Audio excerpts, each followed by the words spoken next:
People. Comment section podcast ET episode 3. Alright. I'm not gonna hold you if you were here for the earlier live stream. Let's just keep that between us, okay? If you weren't here, it was a gigantic failure, and I don't want to talk about it. Let's just leave it at that. But because I had to start an entirely new live stream, I'm starting the entire list all over again. So there we go. So if you were here for the first live stream, just forget about it. Like, don't even worry about it, bro. Because it's a brand new video.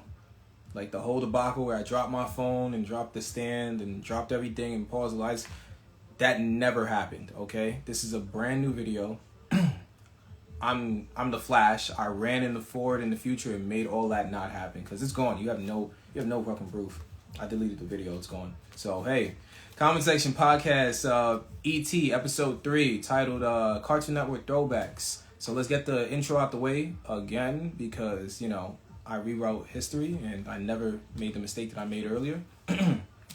Shout out Night Josh, shout out New York, shout out the Bronx, shout out PS111, shout out OLPH, shout out Chicago, shout out Hume2 Family, shout out UA, shout out Echo 354, and something I've been doing lately that's pretty new. Shout out all the people that I've lost touch with, all the old friends, childhood friends, wherever you are in life. I hope you are succeeding, I hope you are thriving, and I hope God is blessing you because it's all love over here, feel me? And because I did all that, I gotta drink water. Okay, I might be drinking water more than I used to because I did a double header. I just did 90 minutes of talking, and now I'm back to do at least another 60 minutes of talking. So, should I have taken a longer break? Maybe. But I hadn't. Okay, so today's episode, and before I even start today's episode, I want you guys to check this out for me real quick. So, boom, Regicide Clothing. Black-owned business right here. I have the card. I'm going to drop the link information in my IGTV header once I post this video in about an hour or so. I'm wearing one of the shirts right now. I'm wearing the royal purple shirt right here with the nice little graphics design, feel me? So, Three Ugly Guys, if you were here for the first live stream, don't even worry about it. Like, we're just gonna do it all over again because something went down with that. But back to the little plug. So yeah, black-owned business right here. T-shirts, designs, clothing. I'm going to leave the description in the link below after. If you want to check it out right now, you can type in REGICIDE clothing.com and end up at the Regicide Clothing website. So you can start searching for shirts that you might like. I'm not saying, haha, it's all good, brother. Things definitely, yeah, the whole thing went south. So yeah, but hey, if you guys want to check this out, go on the website. Go search up a shirt. They're $25. I know you have $25. I've been watching you spend money on your story. So go out there, support a good cause. Give the man some revenue, some feedback. He's dropping his spring and summer catalog by 4/20. So hey, it might be stoner related. It might not be. So, but I just like the shirts. I realized when I looked into my wardrobe, I only have white and black shirts. Like, I'm some type of, like, cartoon character. Like, you can pretty much guess. Like, what is he going to wear today? White. What is he going to wear? Black. So I decided to buy purple, and I feel like the color fits me very well. So I'm going to be plugging the shirt in because I should have plugged it in on my last video, but I completely forgot. But, hey, speaking of which, if you haven't even checked out my last video, which is going to be the Comment Section Podcast PH Episode 6, titled The Ex-Prison Bay. Yeah, Ex-Prison Bay. Feel me? I hosted an episode with Miracle. She was great. We talked about a few issues concerning to black relationships and different psychological issues, red flags, love languages, the whole shebang. We'll probably be back to talk about something like that similar in the next upcoming weeks. But if that's more up your alley, go ahead, go check that video out. I'm doing my entertainment series. That's why it's the ET episode 3, titled Cartoon Network Throwbacks. So we are going back to a 90s kid's childhood, right? Which is probably early 2000s-ish type of time. But you know what? We're just going to go back to it, feel me? So the first one on the list is 16. And you know what? This kind of makes me happy because since this is my second time doing this, because, I ran back in time and made the first video not happen, I get to re-sing the intro for 16 and not mess up. So don't make fun of me. I don't have a crazy singing voice like that. I'm not anybody. All right. But if you guys don't remember, the intro goes a little bit something like this. Life begins after school. That's when we bend all the rules. Time to hang with all our friends. We like to be together in a place where we belong. I'm 16, starting to find my way. Got a new job, gonna start at the mall today. Thank God I'm on my own for the first time. I'm 16, life is sweet when you're growing up so fast. You gotta make the good times last. Na, na, na, na, na, na. See, I'm hyped that I actually didn't mess up the intro. But yeah, 16, TV show was created by Jennifer Persh and Tom McGills. All right, it aired originally November 7th, 2004 on Nickelodeon. So this is the first and only account that I'm adding here. There was actually a Nickelodeon show, then it moved on to Cartoon Network. But traditionally, it aired on TV Teletoon in Canada because it's a Canadian-based animation for children, technically. But technically it's for like preteens and teenagers, but it's for kids, I guess, but it's still my comfort TV show, and I check up on it at least like once a month because it's one of my favorites. But yeah, it's for kids. I don't care. Y'all still watch SpongeBob. Don't even look at me like that. But yeah, it was produced by Fresh TV, a Canadian company that airs a bunch of your childhood cartoons. Because if you didn't realize, Canadians have a big impact on your childhood love for certain cartoons. I'm not gonna hold you. They produced and created a lot of them. So shout out Canadians, man. They always got their shit together. All right, so it aired about. I didn't list the seasons, surprisingly. I think it aired about maybe 6 seasons, 78 episodes. About a couple movies in there. The zombie movie that they did, and I think like another one. So yeah, it stars the cast of about 6 16-year-old teenagers in a mall, which I presume is in Canada, as they, have jobs, they test out the market, they date, they have a bunch of shenanigans where either Jude's getting chased by the rent-a-cop, Jonesy's getting, fired from a different job, Wyatt has love issues with an older female that he should, older woman. I gotta really change that. I don't really mean in disrespect because, I've been barked at for saying female, so I can't say female anymore, so I'm gonna say woman. I'm gonna try. I'm trying to be a changed man. I'm really trying. But yeah, Jennifer is, working in the Foot Locker store. Nikki is working in the khaki barn with a bunch of blondes that she doesn't really like. Excuse me. And, the last one, Caitlin, is working in the Lemon Shack, which is conveniently where they all convene to just talk and sit around and eat and just have fun.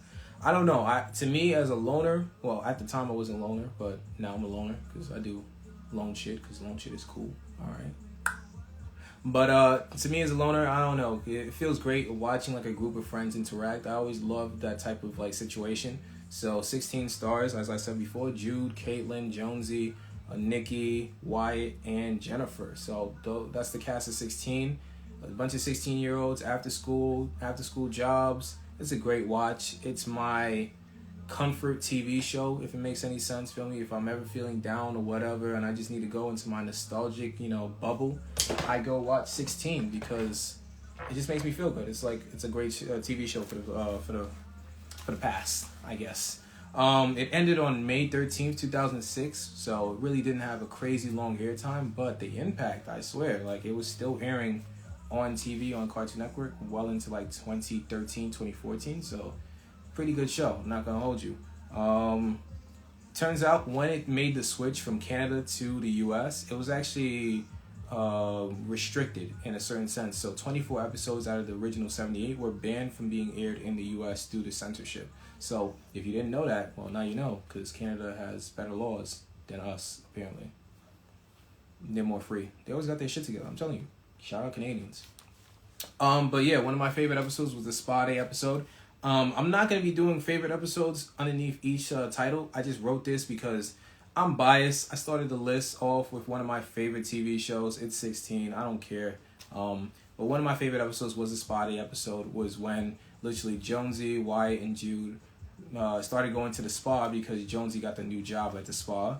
And he was trying to convince the dudes, like, yo, come on, you just go to the spa. There's a bunch of chicks there. You could probably, figure something out. And, when I was growing up, it was just like, the spa isn't for dudes. It's for girls. But now, like, watching that episode, it kind of resonates better to me because it just tells you, guy or girl, take care of yourself. Like, go to the spa, get your nails done, look clean, look presentable, because you gonna pull more females that way. I'm not gonna hold you. They like it when you smell good, bro. Like, they like it when you look good, your skin glowing and shit like that, bro. Just look good. Don't look crusty. Crusty's not gonna cut it. We don't do crusty over here. But I enjoyed the Spa Day episode because it taught a valuable lesson about just not even metrosexualism or something like that. It was just take good care of yourself. Good hygiene. Although it is expensive, which was one of the plots in the episode, it's worth it. I guess it's really worth it. So get in your bag, take care of yourself, cut your nails, look good, have fun. Summer's pulling up. That's all I gotta say about that. But yeah, 16, great show. This list is in no particular order, so we're gonna move on to the next list. All right. Next one on the list is What's New Scooby-Doo. I don't think you guys were outside when What's New Scooby-Doo was on. Like, I don't know. I'm gonna butcher another intro. So What's New Scooby-Doo? Coming after you, we're gonna solve that mystery. I see you, Scooby-Doo, we're coming after you. What's new, Scooby-Doo? Hey, na na na na na na na na. I'm getting too deep into my bag for me, but yo, What's New Scooby-Doo? Stemming from Scooby-Doo, Where Are You? Which was created by Joe Ruby and Ken Spears. Aired originally on September 14th, 2002. Now, I don't know, there's been other Scooby-Doo iterations, but my favorite one, past and present, whatever you got going on, was What's New Scooby-Doo. Because, I don't know, like, the animation, the nostalgic vibes, feel me? Like, it just felt like they were just doing everything and anything they wanted. And, like, the gang was traveling the world, going to different places like Mexico, the Sphinx, China. Like, they were just doing whatever they wanted to do. Shaggy was being Shaggy. Scooby was being Scooby. Velma was losing her glasses. Fred was coming up with all types of traps. Like, it was just a feel-good series. Like, I don't know. Like, Warner Brothers really hit it out the park. So, it was produced by Warner Brothers Animation Studios for Kids, a.k.a. Kids WB. Now, if you are not a 90s kid, feel me? If you're not a 2000s baby, feel me? Because I'm going to include y'all too, even though y'all really don't count. But y'all matter, I guess. All right, so y'all probably wouldn't know what Kids WB was, feel me? And I don't blame you, because on Channel 11 on Optimum, or if you just had no cable, basic, nothing, feel me? On Saturday mornings, feel me? Channel 11 turned to Kids WB. They play shit like Yu-Gi-Oh!, Shaolin Showdown, What's New Scooby-Doo, like Transformers, Batman. I forgot what Batman they had on there, but they had Batman, bro. So Kids WB was just it, bro. Like, it was, I can't even, like, you would wake up early on a Saturday to watch this. I shit you not. I know you don't wake up early when you don't have to, like, especially if you have Saturdays off, but you would wake up early to watch Kids WB. And Warner Brothers hit that out the park. I don't understand why they can't, get the Snyderverse down to a science, but we're not going to talk about that. I'll probably say that for another video, because Warner Brothers hit Kids WB out of the park, and I miss it, man. I miss it, because it was a whole different vibe. That was my lineup on Saturday mornings. I'm telling you, they even had the Teenage Mutant Ninja Turtles, where it was like, I love being a turtle. Teenage Mutant Ninja Turtles. Turtles counting on 1, 2, 3, 4. Yo, I'm about to go off. This is about to be one of the craziest videos I have, because I'm going to just fangirl out for like throwback nostalgic cartoons. But I'm telling you, Kids WB was the shit. But back to Scooby-Doo, man. It was produced by Warner Brothers Animation Studios, Kids WB. It aired on Cartoon Network and Boomerang. It was iconic for Saturday mornings, I'm telling you, man, because it hosted some of the greatest TV shows on my list. Like, Kids WB was just great, feel me? Started the gang, Fred, Velma, Daphne, Shaggy, and of course Scooby-Doo, because you can't have the Mystery Incorporated crew without everybody on that list. It just doesn't make sense, feel me? It aired for 42 episodes, pure nostalgic vibes, man. If you did not watch What's New Scooby-Doo, I don't know what you were doing on Saturday mornings, at least, because it was great. I was a big fan of Scooby-Doo too. So it ended on July 21st, 2006. Like, hey, 2006, Saturday, 2006, 7, 8. They were great years, but they were sad because your best and greatest TV shows were calling it, and they were done. They were probably like 5, 6 seasons done, and they were just wrapping it all up. And as you started realizing you're getting a little bit older, man, the world's changing. I gotta go watch 90210 now since I can't watch cartoons, I guess. I guess that's what you guys were saying. It wasn't me. I wasn't. Everybody was watching 90210. I wasn't outside for that. I was still watching this. Next one on the list. Oh yeah, one last quick factor about What's New Scooby-Doo. A song by the Canadian band The Simple Plan. Feel me? I'm telling you, Canada got their shit. They just have their shit together, bro. Like, I'm telling you, man. Yeah. Make fun of 90210, guys. Like, hey, John, I know where you play the game. I know where you do that. I will talk to you in the party. Don't you dare bring that back up. Who's I have no idea who was watching 90210. I'm not even a snitch. You know what? This never happened. I'm gonna run back into the past and make this not happen again. Try me. All right. The Grim Adventures of Billy and Mandy is number 3 on the list. Mind you, this is no particular order. This is not number 3 on the list, even though I would still keep 16 as number 1 because I'm just biased. But all right, The Grim Adventures of Billy and Mandy. All right, it was created by Maxwell Atoms, or Adams, if you would like to say it like that. I don't know why I said Atoms, but boom. Hey, it first originally aired on June 13th, 2003. Great year. All right, great year. I'm not gonna hold you. It started originally as segments from Grim and Evil, which was the original pilot for the Grim Adventures of Billy and Mandy, which then later became the Grim Adventures of Billy and Mandy. All right, that's how the Flashpoint started. Hey, that's how the Snyderverse ended, man.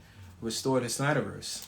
# we're doing that tomorrow at 8:45 or 9:45 in the morning. So if you want to see more of Justice Zack Snyder's Snyderverse, you share the hashtag Restore the Snyderverse tomorrow in the morning, and let's see if Warner Brothers and AT&T listens to the fans, because it would be nice to see a great DC EU cinematic universe, as well as the MCU cinematic universe. But let's just make it happen, I guess. All right, back to the list. The Grim Adventures of Billy and Mandy was produced by Cartoon Network Studios as part of their series of lines of great actual cartoons that they produced themselves, because they wanted to garner some more of a younger audience. They wanted to get more viewers, and they just decided, hey, we're not getting too many studios making cartoons, so let's just make it ourselves. We're Cartoon Network. We're gonna do that. And honestly, those were the best years for Cartoon Network. When Cartoon Network had the logo where it spelled Cartoon Network in black and white, whoo, nothing but heat. I'm telling you, let's hope they listen. Hey, they will definitely listen. Restore the Snyderverse, man. But yeah, when Cartoon Network had the written out logo with white and black characters, man, nothing but heat. They did not miss. I swear, they did not miss, bro. Every show, you could spend the whole entire day on Cartoon Network. You wouldn't even look at Disney, bro. That's when Cartoon Network was king. Excuse me, I'm gonna drink.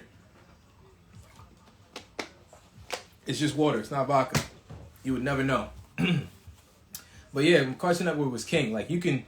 Sure, there was Disney Channel. Sure, there was Nickelodeon. But they didn't have the bangers like Cartoon Network had when it came to actual cartoon content. Feel me? So, moving forward, the Grim Adventures of Billy and Mandy started Grim, basically the Grim Reaper, who had a Jamaican accent, which I think was the best fucking thing they could have ever done. Cause, hey, just imagine Angel of Death with a Jamaican accent or a Caribbean accent, just haggling these two kids that boss him around, which is hilarious in a sense. I don't know if the TV show would fly in today's climate because, people are too PC. So just seeing, a skeleton walking around with a scythe doing supernatural shit with 2 kids for every episode. I'm not sure if that would get any airtime today, but I'm glad it got airtime when we saw it, because when I tell you, it was like a whole different world on TV, man. It was a whole different world. Cartoon Network, everything that came on TV, it was leaving the Attitude Era. We just put whatever we wanted on TV, and we were just fuck it. If you don't like it, change the channel, because we're just gonna play this night, man. Yo, I never picked up on the accent before like that. Damn, you just blew my mind. Hey, man, Grim had a Jamaican accent, man. That man was straight from the Caribbeans, man. And yeah, it started Grim, Billy, dumb kid, big, puffy nose, and always puffing snot and stuff like that. Mandy, which was the evil blonde white girl chick, which was just super intelligent and, kind of was the one that enslaved Grim to actually do their desires and needs and go traverse the supernatural world, which was also fun too. Like, it was also cool seeing a bunch of spins on the old, Grim Adventures storyline, which was from the book. If you guys have never read the Grim Adventure, the Grim stories and stuff like that. But yeah, it was a great twist. It was a great thing to watch. I didn't take it for anything crazy, with all the skeletal stuff and demonic whatever. I was a kid. It was funny. Did it fixed my boredom for about 2 hours or so when it aired? Yes, it did. So it checked all the boxes for me, man. My son Erwin was jokes too. Hey, Erwin really wanted Mandy, man. He knew what he wanted, man. He knew what he wanted. But surprisingly, I bet you guys didn't know, all these cartoons on my list all won awards, at least in Annie. But I'm only gonna list the ones that actually won Emmys. So, Grim Adventures of Billy and Mandy, 2-time Emmy winner. I'm not gonna hold you. And it also won some daytime Emmys, but I'm not sure if you guys count it the same way. But yeah, 2-time Emmy winner for 2006 and 2007 for Outstanding Individual Achievement in Animation. And what's funny? They didn't include Japanese animation. So that's America for you right there. Because if they did, a lot of these shows wouldn't win. I'm not going to hold you. A lot of these shows wouldn't win. Because Fullmetal Alchemist Brotherhood was throwing shit out the park in like the early 2000s. So I'm not going to hold you. Top tier anime. I think it's one of the top 1 or 2 animes of all time. Shonens. But that's a conversation for another episode that I'm going to do with animation from Japan. We're not going to talk about that now. All right, so yeah, Grim Adventures of Billy and Mandy, 2-time Emmy winner from 2006 to 2007. It ended, sadly, on November 9th, 2007. So, yeah, I'm telling you, 2006, 2007, they were great years, but it was sad years watching the last episodes of your favorite cartoons just go by, man. I'm telling you. Next on the list, number 4. Code name Kids Next Door. I don't think y'all were outside for this, man. You didn't. Tell me you didn't want to be a Kids Next Door operative. I'll wait. I thought I was gonna be number Infinity. Like he was like one of the few black ones that I saw that was a male that was pretty cool. So I was like, I was gonna be a codename Kids Next Door operative, man. I swear. Like I was ready to wage war against the adults. I was getting ready to wage war against teenagers, feel me? Because I didn't like them, because I had an older brother, and fuck them. Like, love them, but fuck them. Yeah, they were just dicks. They didn't understand what it meant to be a kid. Like, Kids Next Door, K&D, bro. You gotta understand, the show blew your mind because nobody would have thought, let's make a clandestine organization comprised of kids that just fight for the goodness of Earth. Like, any problems that go on, it's the adults' fault because adults are evil. Feel me? Kids are not evil. The teenagers are misguided because they're falling into that adulthood, so they're already gone. But kids, we got this, bro. Like, we can fix this shit together. We can have, like, crazy little adventures from our treehouse, man. Like, bro, had me hating adults. Like, yo, you damn right, I still hate adults. You know what? I'm low-key still an operative, man. They never took my memories. I didn't want to tell y'all, but I'm putting you in on the secret right now. Feel me? I never got decommissioned. I'm still fighting the good fight. Like, protect the kids, save our children, man. The Kids Next Door fight got a little bit more serious, but that's another conversation for another time. But back to Kids Next Door, man. It was made by Mr. Warburton. Okay, it originally aired on December 6, 2002. It was produced by Cartoon Network Studios, of course, man. Of course, all right? 6 seasons, 81 episodes of pure heat. Feel me? It starred the top 5, a group of 5, hold on. Sector V had a group of 5 operatives from Kids Next Door, which would then became known as our main cast. So it goes from numbers 1 through 5. Number 1 was Nigel Uno. Number 2 was Hargrove Hoagie Pennywhistle. All right, that was number 2, the fat guy, He was the tech guy, the kind of, was the scientist, the tinker and stuff like that. Nigel Uno was the leader, number 1. All right, number 3 was Kuki Sanban. Yep, she was the girl that really loved rainbow monkeys and everything like that. Just very happy-go-lucky, but don't get on her bad side because her eyes literally turn to flames and she just wrecks shit. So that was fun to watch. Wally Beatles, the badass Australian short dude with the bangs, man. Like, come on, Wally was that dude, bro. He was with all the bullshit, bro. You couldn't mess with Sector V and not have to go through Wally, man, because he was scrappy. And number 5, my favorite. I just feel a certain type of way because I felt like, you know, Abigail Abby Lincoln, aka number 5, baby, was just the coolest damn character in the show, man. Hat over the head, never see the eyes, so you can never see her sweat, man. Had a thing. She had adventures with Sticky Beard. She did a bunch of stuff in the side where she was like an archaeologist and stuff like that. I think she had the best solo episodes ever. But number 5, baby, was great, man. Now, son, I'm rewatching this. You gotta go back and rewatch. I think most of these are actually on HBO Max right now because they used to be on VRV with the Boomerang edition, but since HBO decided to make their whole HBO Max streaming platform, their flagship platform, everything from this list is probably on HBO Max right now. I'm not even going to hold you. So if you want to go back, rewatch, HBO Max is where you got to go. And while you're over there, share hashtag Snyderverse so you can tell them to bring back the Snyderverse so they can actually be good DC movies. Like, but man, Codename Kids Next Door was just that great, man. Like, I don't even know how to tell you, man. I think my favorite Codename Kids Next Door episode, because I can actually remember a lot of these episodes, was the Sticky Beard episode, was the Shark episode, feel me? The Sticky Beard episode was for Abigail, where she actually had gotten into like a sugar drinking contest with Sticky Beard himself and beat Sticky Beard. And then there was also, that became part of a trilogy where then she came back and actually saved the pirates that were plagued by the dark licorice, the black licorice curse. Yeah, there it goes. And I remember the phrase that she did at the end of that. She's like, "Look out, Jack, because here comes the sun." And the sun came out, and he just bro, it was just great, man. You just had to be there, bro. You had to be outside. Technically, you had to be indoors to be outside to notice, bro. Because if you don't, I could tell you weren't outside, man. I could tell. But on to the next, moving past that.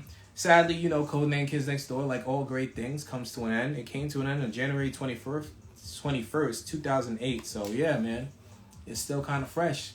Over 10, almost 15 years later, still kind of fresh, man. I'm not gonna hold you. But on to the next one on the list, number 5. Number 5, baby.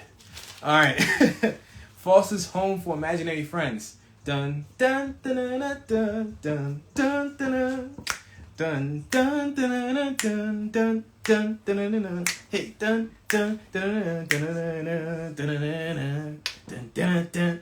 Alright, I'm getting too carried away. So, boom. But yeah, it didn't really have like an intro, but it just had that crazy wicked beat. Feel me? You know, the producers was in that shit going ham, bro. They're like, yo, bring the flutes in, bro. Bring the piano, bro. They were going crazy. But yo, Foster's Home for Imaginary Friends, created by Craig McCracken.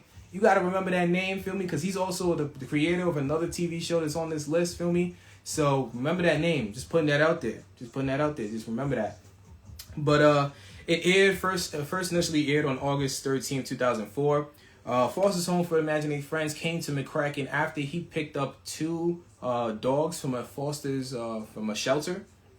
And the idea of imaginary friends, you know, being picked up from a foster home came to him, and he went on forward to make Foster's Home for Imaginary Friends. Water break. Shout out to the people that don't drink water. But yeah, McCracken produced this with Cartoon Network Studios. I'm telling you, it was part of a time when Cartoon Network was just producing their own bangers, bro. They weren't outsourcing as much. They were just making things in-house. Oof, excuse me.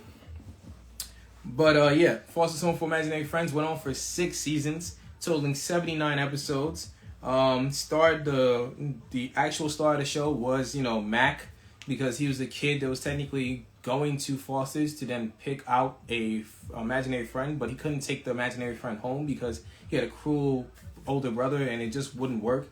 So he decided to adopt Blue and keep Blue inside the actual Foster's home with Blue's friends and his family, so he doesn't have to take him away from that environment, which is actually a beautiful story to begin with. And then Mac would then, you know, come from his house to the Foster's home, spend the day with Blue and his all the imaginary friends, and that's how it worked. Feel me? But yeah, Blue was Mac's imaginary friend.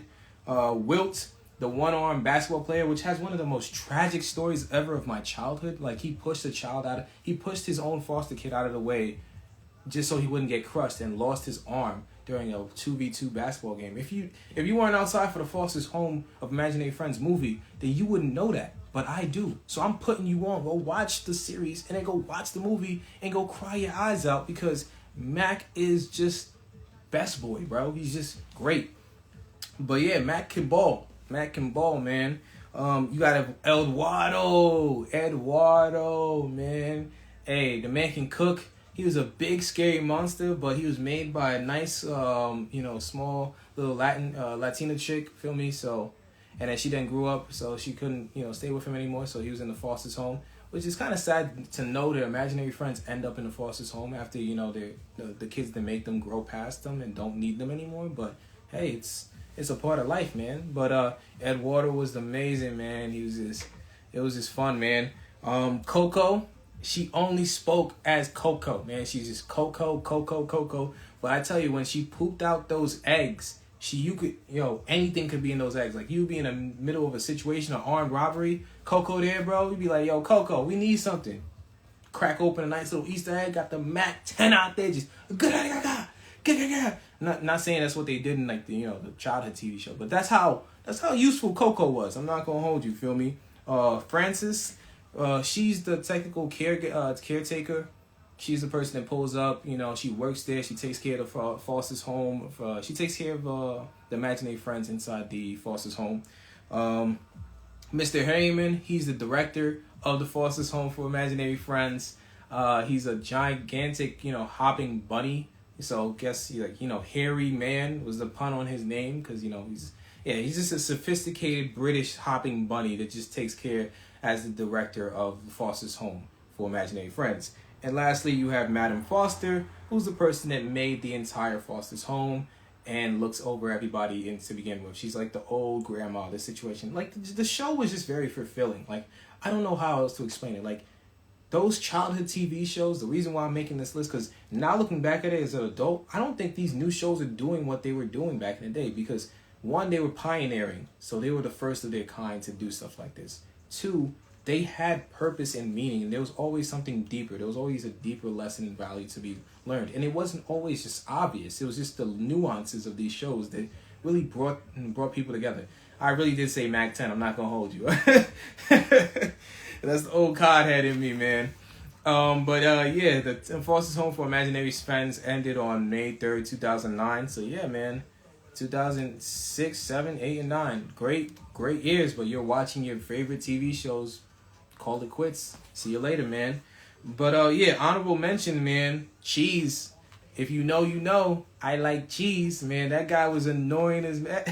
Like, we can't name Foster's Home for Imaginary Friends without remembering who Cheese was, man. Cheese was just that annoying.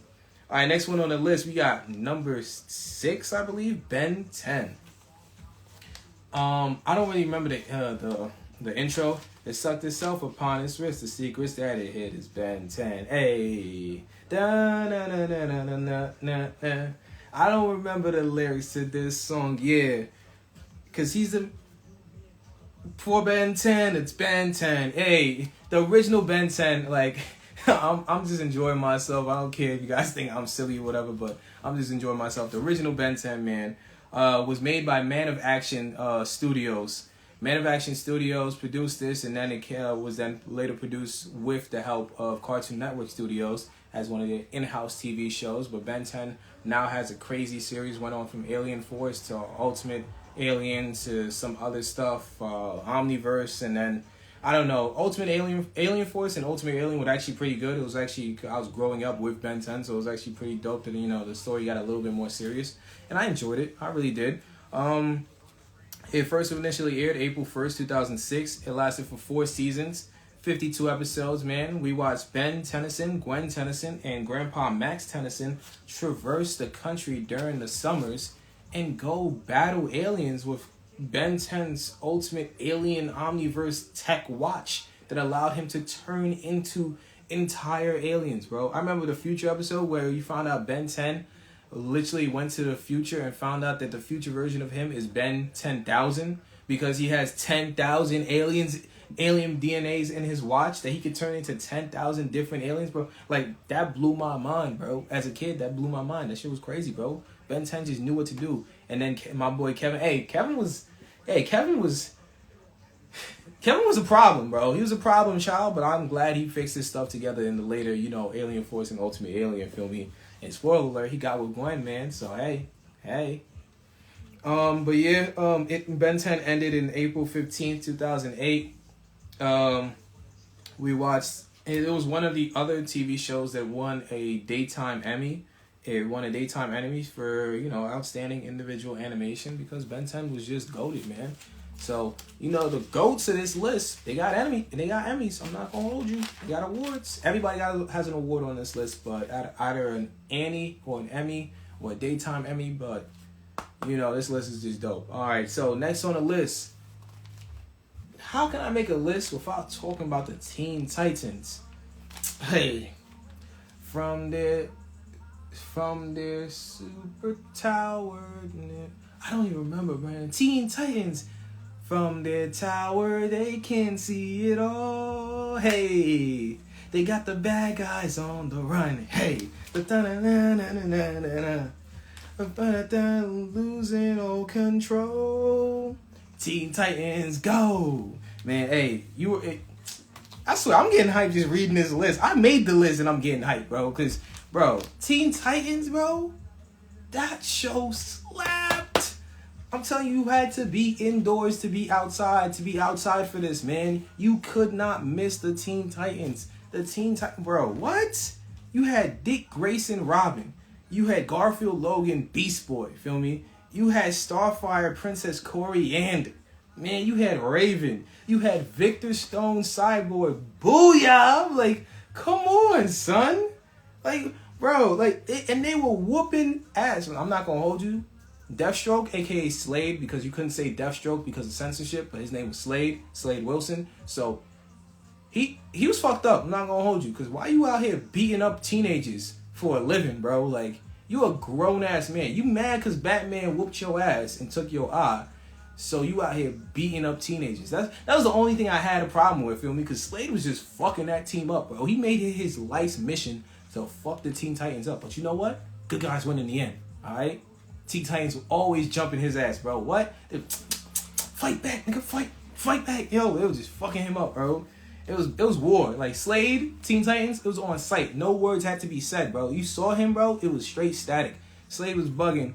Then the Terra era, and when she played the Titans, bro. Yo, Terra was... How you gonna play Beast Boy like that? That's why Beast Boy should have never even showed Terra any love, because real talk, Raven's been the girl for him since day one. I'm not gonna hold you. I'm a Beast Boy Raven shipper. Like, they always belong together. Either it's in a Titans TV show, live action one right now, or wherever. Raven and Beast Boy belong together. I don't care what y'all say. It just has to happen. Feel me? But let's get down to the nitty-gritty.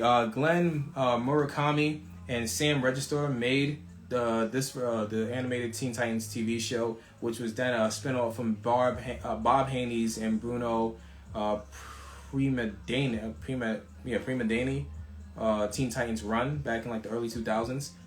It originally aired July 19, 2003. Warner Brothers Animation Studios, aka Kids WB, because if you don't know, it played on Kids WB on Saturdays. Dead ass, bro. What are you talking about? Kids WB was great. You know what?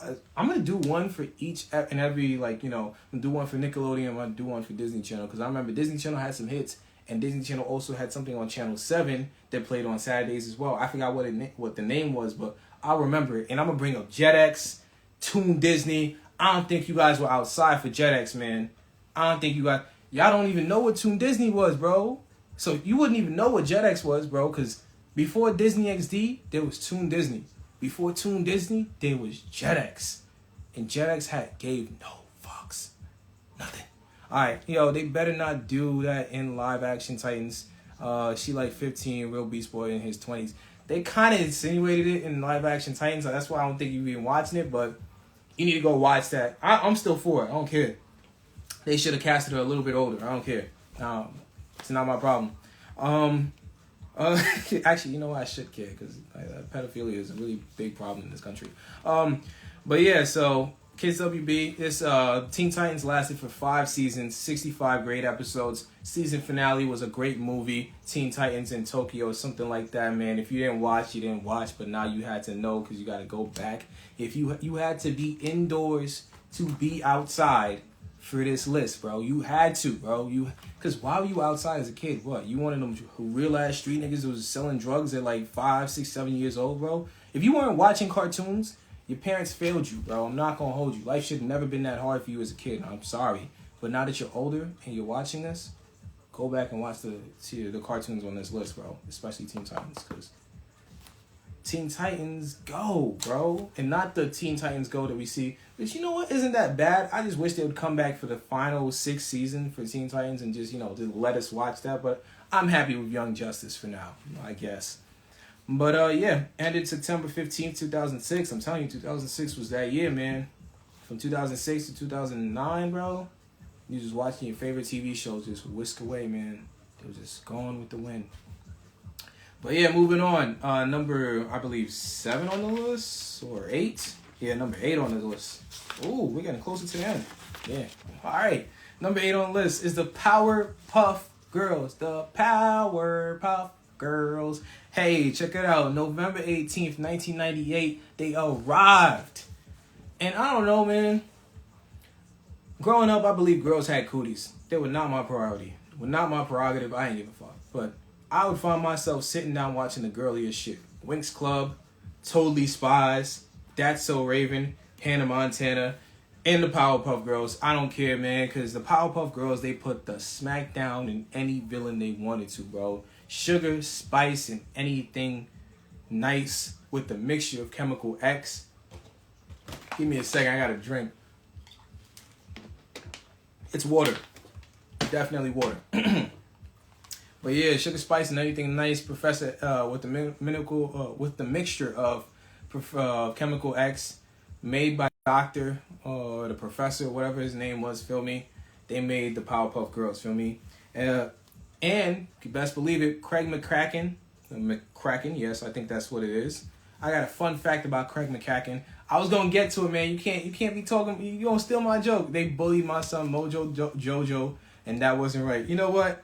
I wrote this down right here. If you can see it on my paper, they beat the fuck out of Mojo Jojo. Yo, they would beat the man's brains out, bro. Like he's never done something so heinous to have them beat him the way they beat him, bro. Like, the Powerpuff Girls didn't give no fucks. They beat the shit out of that monkey, bro. And it was fucked up, bro. A talking monkey, you just beating the brace like a tooth. Like, every time they beat him up, he would at least lose a tooth. I don't know if you've ever been punched so hard where a tooth just was moved out of place, bro. But to lose a tooth off a punch, you know how hard a nigga gotta hit you? And mind you, the Powerpuff Girls, they arms look like this. It was just nubs. Feel me? So imagine these nubs is just swinging, just whooping your ass. And there's 6 of them. Feel me? Because it's 3 Powerpuff Girls. So they just throwing nubs left and right. Just knocking your teeth out, bro. Man, Mojo Dojo will be on the floor with his brains over here, bro. Teeth all the way over here, bro. Powerpuff Girls just walking out here high-fiving nubs and shit flying off away with the little fucking Powerpuff Girl thing and the announcer going like, yeah, that's our Powerpuff Girls. Like, man, they beat the brakes off fucking Mojo Jojo, bro. But getting back to it. It was produced by Hanna-Barbera Cartoon Studios. Rest in peace, Hanna-Barbera, because if you don't know who that is, that was a person that was in charge of a lot of the 90s like 90s cartoons that we saw. Like the previous iteration of ScoobyDoo that was there. Hanna-Barbera Studios did that, and Hanna-Barbera is also deceased. So rest in peace, him or her. I'm not even sure who. I just know the name, Hanna-Barbera. So I think it's a her, but I could be wrong. So don't quote me. But Hanna-Barbera Studios produced it from 1998 to 2001. And then Cartoon Network Studios picked it up from 2002 to 2005, and it then concluded on March 25th, 2005. It originally aired, like I said, November 18th, 1998. So Powerpuff Girls had a pretty good run. 6 seasons, 78 episodes. Blossoms was one of them. She was the one in red, the technical team leader. Bubbles was the one in blue, which is the one that a lot of girls like using for like their memes, because I see Bubbles like every day on a meme page. Stop perverting Bubbles. She's okay.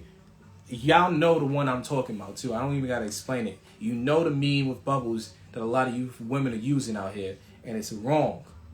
She was never like that. Stop it.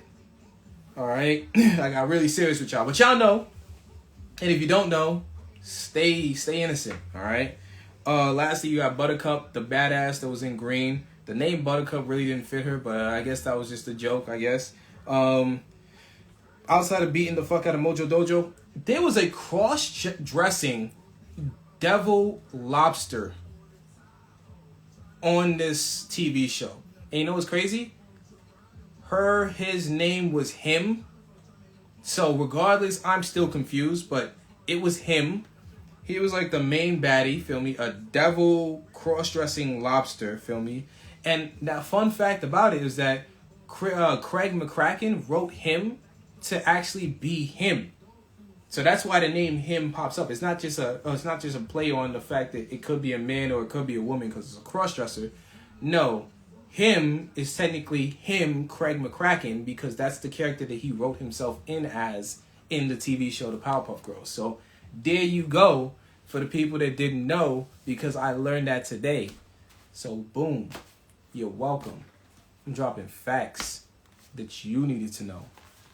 All right, so yeah, so him, the cross-dressing devil lobster dude that wore heels with the claws and the makeup was always on point with the red skin with the fire in the background. Yeah, that was Craig McCracken. Yeah. And you know, thinking about it, I don't think that would fly in today's climate. It wouldn't. A cross-dressing devil lobster, bro, in a child's, cartoon, that wouldn't fly today. But, I'm glad I was alive. I'm glad I was outside for that, bro. You had to be indoors to be outside for this, bro. And we got 2 more left on this list. What does that say about Craig? Hey, I guess Craig was living his best life, writing himself in as a cross-dressing devil lobster because he couldn't cross-dress in his own life. I don't know. But you know what it does say about him? He can write a great cartoon. So, yeah. Okay. All right, next one up. I think it would fly. You think it would fly? I don't think it would fly in today's climate, man. Actually, maybe. Because it has the alphabet people. So, if the alphabet people saw it and found out it was getting canceled, it wouldn't be canceled because the alphabet people would want to see it on camera. I guess. Yeah, it might fly. It might. Next on the list, you got...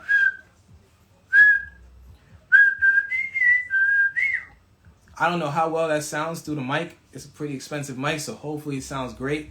But we got Ed, and Eddy, baby. Yeah, boy. Hey, it actually aired the day before I was born. So, what? Check that out. January 4th, 1999. Ed and Eddy came to the scene and blew your mind. Hey, that rhymed, bro. You know what? Yo, fuck this podcast shit. I'm rapping, man. I'm rapping. I'm a rapper. All right, I'm back from my short rap career. The A&Rs told me to beat it. So that's a Meek Mill bar if you didn't know. But now you do know. But Ed and Eddy, man. Danny Antonucci. I think I said that right. That was my favorite show. I'm telling you, Ed and Eddy, it taught you how to be a hustler, man, in your little cul-de-sac. No matter where you were, you had to get enough money to get a Jolly Rancher, man. And I wanted one of them Jolly Ranchers. Them big-ass Jolly Ranchers, man. Like, 25 cents got you this much candy, bro. Just imagine a lesson about that. Like, y'all had to be indoors to be outside for that. Technically, you had to be indoors to be outside to then later be outside to find out that candy was cheap once upon a time. You could go out for $1, get a barrel juice for 25 cents, get 2 chips, boom, and then get candy, at least 5 Jolly Ranchers for $1, bro. The Wise chips. Y'all remember that, bro? I'm gonna sound like the Member Berries, bro. You remember when $1 could get you all that? You be outside, bro. Like, yo, mom, let me get $1. I'll be good for the day. You don't have to feed me. Bro, and we still broke bread on the street, bro. Y'all weren't outside for this, man. Like, and I feel bad. I'm just messing with y'all. I'm gatekeeping to like my audience that I know are all the same age and if not older.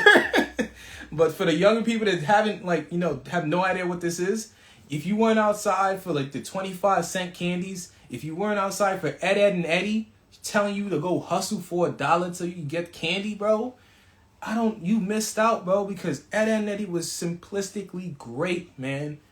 Like the imagination on this show. My favorite character on the show was Ralph, son of a farmer, son of a shepherd, man.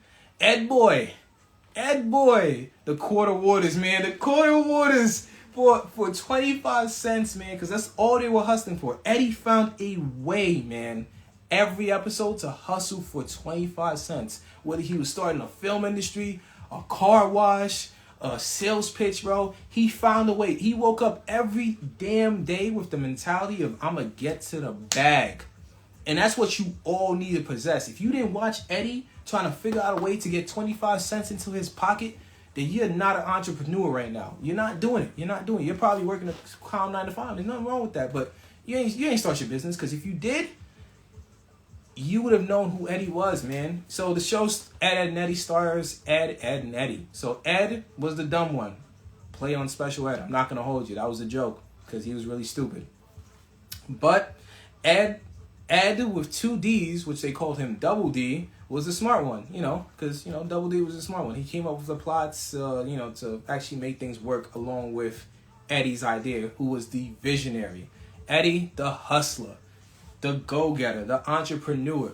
I don't know, this man can make a bag and fumble a bag in the same episode. He couldn't catch a break, but that was the Eddy that we knew and loved, man.